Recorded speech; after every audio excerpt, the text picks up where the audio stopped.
yun.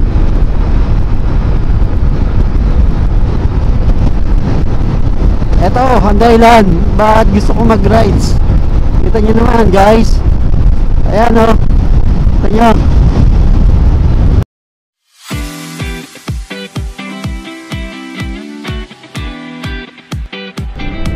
Very good, very good. Good morning. So, just to start, ngayon lang uli kami nakalabas ng nakapag long ride ng tropa. So, bibisitahin ulit namin kay Biang kasi ngayon lang kami nakapagsama-sama ulit, kaya bibisitahin natin kay Biang with tropa. So ayun, nasa unahan si brother Charlie. So ako pangalawa, din nasa likuran naman si brother Glenn. So parang na nangyari, this is a warm up rides kasi ngayon lang uli kami nagkasama-sama. Actually andito na kami, packet na kami sa Kibiang. So kita nyo, medyo wala lang masyado sasakyan, kami-kami na lang. Pero yun nga, sabi ko sa inyo, ngayon lang mukhang magkakape muna kami. Kakape muna kami dito sa Block 8. So mamaya ulit guys, kita kits tayo. Kape-kape muna sa Block 8.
Dahilan bakit gusto ko mag-rides.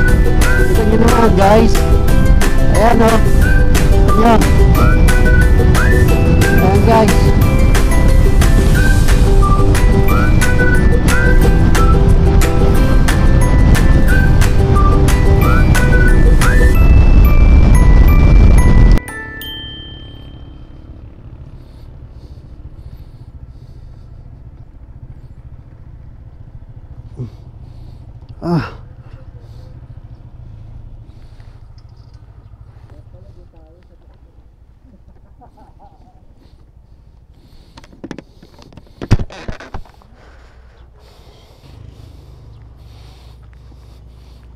Tayo walang puno dito.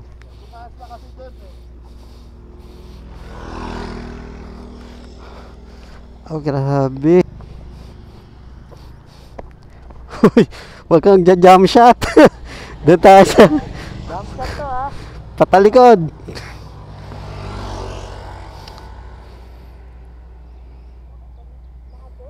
Ano kasi may araw. Ipipilter na lang yan mamaya. Against the light kasi tayo, ayun kasi oh. Oo, kaya ayan oh, kaya mahirap talaga. Ito, wagdanan oh.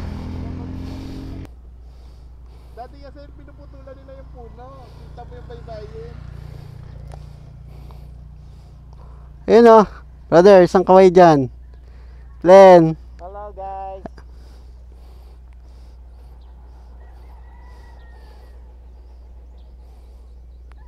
Ganda ng daan ano. Ayun oh, kitang-kita yung dagat dun oh. Oo, nakita ko na break ko yung ano ko, naka 105 kami. Sabi ko, wow. Parang sulit na sulit ah. Sulit na sulit yung ano, yung pahinga.